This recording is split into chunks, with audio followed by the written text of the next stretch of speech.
4 días después del Día D, un prisionero alemán vio algo que jamás imaginó. Challenge everything he believed about armies, duty, and the value of a single human life. On the morning of June 10, 1944, a captured German soldier named Wilhelm stood on a hillside overlooking Omaha Beach with a shovel in his hands. Around him, dozens of other prisoners quietly dug long rows of graves beneath the warm Normandy sun. The smell of the battlefield still lingered in the air, but it wasn't the fallen soldiers that captured Wilhelm's attention. It was the Americans. Instead of rushing through the grim task before them, they worked with remarkable patience and precision. Each fallen soldier was carried to a series of tables beneath a canvas shelter. Every pocket was opened carefully, not torn apart. Personnel letters, family photographs, wedding rings, wallets, and small keepsakes were gently removed and placed into labeled bags. Dog tags were recorded. Fingerprints were taken. Dental records were carefully documented. Nothing was overlooked. To Wilhelm, who had fought for years on the Eastern Front, this scene felt almost impossible to understand. He had seen thousands of soldiers disappear into snow-covered fields, forests, and shattered cities without anyone ever recording their names. Yet here, every single American was treated as though his identity still mattered. That moment would stay with Wilhelm for the rest of his life. What he was witnessing wasn't simply compassion. It was a carefully designed military system. The men carrying out this work belonged to the 607th Quartermaster Graves Registration Company. They had landed on Omaha Beach just hours after the invasion began. Unlike combat troops, they carried almost no heavy weapons. Their equipment consisted of fingerprint ink, burial forms, identification tools, wooden crosses, and supplies for documenting every fallen soldier. Their mission was unlike any other on the battlefield. They were responsible for ensuring that no American service member became an unknown casualty. Long before the war reached Normandy, the United States Army had developed an organized process for recovering, identifying, documenting, and honoring every soldier who lost his life overseas. It was treated with the same level of importance as ammunition, fuel, or food. Because military leaders believed one promise could never be broken. No one would simply disappear. For German prisoners watching nearby, a promise was almost unimaginable. By the summer of 1944, Germany had already spent nearly 5 years fighting across Europe and the Soviet Union. Millions of soldiers had marched into distant battlefields, but as the war turned against the Wehrmacht, its ability to recover and identify the fallen slowly collapsed. Retreat followed retreat. Entire units vanished. Records stopped arriving. Families waited for letters that never came. Official reports became less reliable with every passing month. Many soldiers were listed only as missing.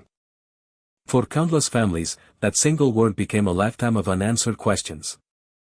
Standing on that Norman hillside, Wilhelm couldn't stop comparing the two systems. His own army had once maintained careful identification records using the famous oval metal dog tag designed to split in half after death. One half stayed with the body while the other was sent to headquarters.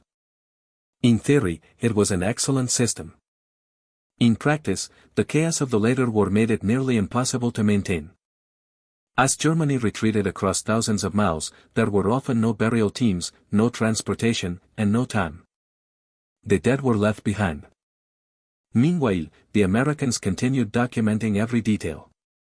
Even when identification tags were missing, graves registration teams searched uniforms for handwritten names, checked laundry marks stitched into collars, examined jewelry, compared dental records, and collected fingerprints whenever necessary.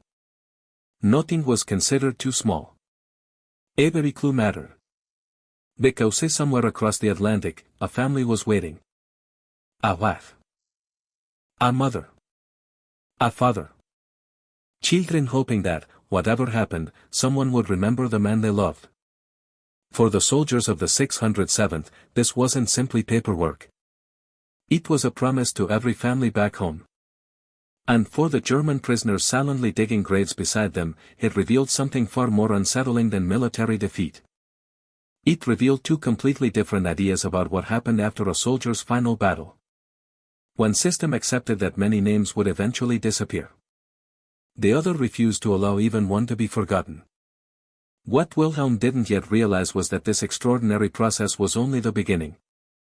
Because after the war ended, America would undertake one of the largest humanitarian recovery missions in military history, a mission so vast that it would astonish even the men who had witnessed these first graves being dug above Omaha Beach. As Allied forces pushed deeper into France, the work of the Graves Registration Service became even more demanding. Every mile gained on the battlefield meant more soldiers who needed to be recovered, identified, and honored. While combat units focused on advancing toward Germany, another battle unfolded quietly behind the front lines, a battle against time, confusion, and the possibility that a name could be lost forever. Recovery followed a carefully organized process. The first priority was safety. Soldiers searched every body for unexploded ammunition or damaged equipment that might still pose a danger. Only then did the identification process begin. Every uniform was examined with extraordinary care. Dog tags were checked first, but if they were missing or damaged, investigators searched for other clues. A handwritten name inside a collar, laundry markings, engraved watches, wedding rings, pocket Bibles, or folded letters could all help restore an identity. When no immediate answer could be found, fingerprints became essential. Every finger was carefully inked and recorded on official forms that would later be compared with military records in the United States. Dental information was also documented whenever possible, providing another layer of confirmation if questions arose in the future. Nothing was left to chance. Every discovery increased the possibility that one more family would receive certainty instead of years of painful uncertainty. But identification was only one part of the mission. The personal belongings found with each soldier carried a different kind of importance. Letters from home. Wedding photographs. Children's drawings. Small religious medals. Pocket watches that had traveled across continents. Each item represented a life that had existed far beyond the battlefield. Instead of treating these belongings as military property, they were carefully catalogued, sealed inside labeled cloth bags, and shipped to a central processing center in Kansas City, Missouri. There, teams of clerks verified every item before preparing it for return to the soldier's family. Months later, thousands of American households received those carefully packed parcels. For many families, the contents became priceless reminders of someone they would never see again. A favorite letter. A pair of glasses. A handwritten letter folded so many times the paper had begun to soften. These simple objects became lasting connections between home and the battlefield. The scale of the operation was extraordinary. During the first weeks after D-Day alone, the 607th Quartermaster Graves Registration Company processed well over 1,000 American casualties while also documenting many German soldiers whenever conditions allowed. Although enemy personnel were not handled with the same level of documentation, they were still buried respectfully whenever circumstances made it possible. For some German prisoners assigned to burial details, this was perhaps the most unexpected sight of all. They watched American soldiers record the identities of enemy dead instead of leaving them where they had fallen. It challenged everything they had experienced during the later years of the war. By 1944, Germany's own burial system had largely collapsed under the pressure of constant retreats and overwhelming casualties.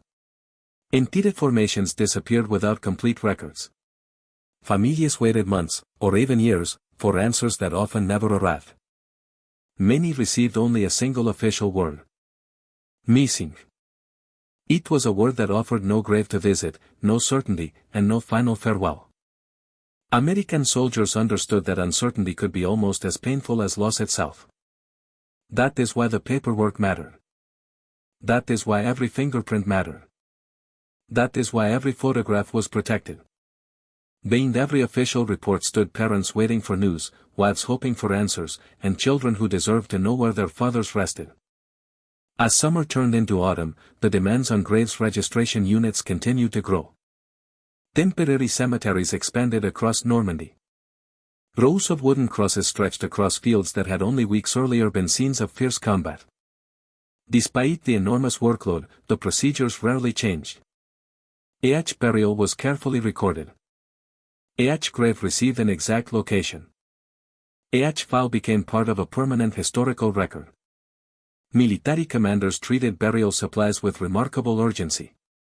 Wooden crosses, identification forms, body covers, and fingerprint materials often received transportation priority alongside ammunition and fuel. The message was unmistakable. Recovering the fallen was considered part of the mission itself, not something to be postponed until the fighting ended. German prisoners noticed this commitment. Some later admitted that what affected them most was not the ceremony or the quiet prayers offered by military chaplains. It was the organization. The discipline. The determination that no soldier should simply disappear into history. For many of those prisoners, memories of abandoned comrades on the Eastern Front returned with painful clarity. They began comparing two very different systems. One struggled to keep pace with an increasingly desperate war. The other continued building detailed records even as battles raged only a few miles away. But the greatest challenge still lay ahead. As winter approached and one of the fiercest campaigns in Western Europe began, the Graves Registration Service would face conditions unlike anything they had encountered before. Frozen ground, relentless snow, and thousands of new casualties would test the system to its limits. Yet even under those impossible conditions, one promise remained unchanged. Every name still mattered. The harsh winter of late 1944 brought one of the most difficult chapters of the war in Western Europe. During the Battle of the Bulge, freezing temperatures covered forests and roads with snow, while thousands of soldiers fought under some of the most challenging conditions imaginable. For the Graves Registration Service, the mission became even harder. Frozen ground made burials incredibly difficult, and recovering the fallen often required patience that few people would ever witness. Yet despite the bitter weather and the pressure of an ongoing campaign, the procedures never changed. Every soldier still deserved a name. When extreme cold made fingerprinting impossible, recovery teams carefully moved the fallen into heated barns, churches, or temporary shelters. There, they waited until frozen hands became flexible enough to record clear fingerprints.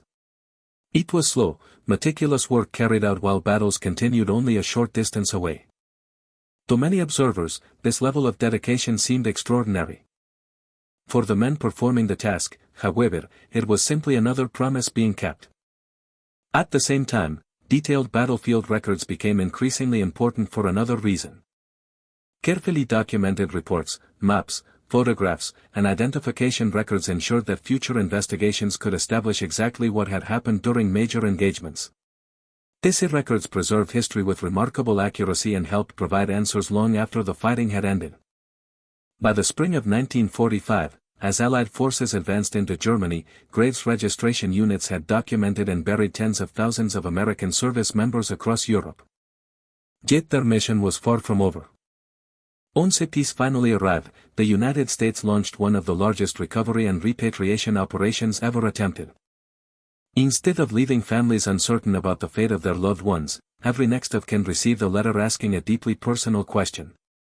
Should your loved one remain in a permanent American cemetery overseas, or should they return home? Every family was given that choice. It did not matter whether the fallen soldier had been an officer or a private. The promise was the same for everyone. Beginning in 1947, specially organized operations carefully returned thousands of American service members across the Atlantic.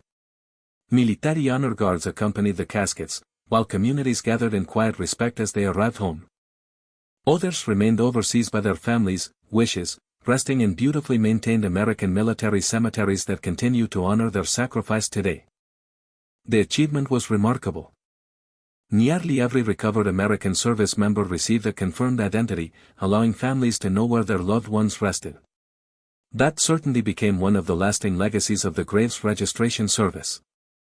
Across post-war Europe, another remarkable story quietly unfolded. In the Dutch village of Margraten, local families began placing flowers on American graves without being asked. Soon, every grave had been adopted by a family who promised to care for it, remember the soldier's name, and preserve the story for future generations. Decades passed. Parents shared the responsibility with their children. Children grew into grandparents and continued the tradition. Even today, families still wait for the opportunity to adopt a grave, ensuring that the promise of remembrance continues nearly 80 years later. For many former German prisoners who had witnessed the first temporary cemeteries in Normandy, these acts of remembrance carried a profound meaning. They had seen two very different approaches to honoring the fallen. One system had struggled beneath the weight of a collapsing war. The other continued searching for names, preserving memories, and supporting families long after victory had been achieved. In the end, the greatest lesson of this story is not about military strength or battlefield success. It is about responsibility. It is about keeping a promise. The promise that every service member deserves to be remembered not as a number, but as a person, with a name, a family, and a story that will never be forgotten. Today, visitors walking among the quiet rows of white headstones overlooking the Normandy coast are reminded of that commitment. Behind every marker lies a carefully preserved identity, a family history, and a promise fulfilled. History often remembers the battles that changed the world. But sometimes, the most powerful stories are found not on the battlefield itself, but in the quiet determination of those who refuse to let a single name disappear.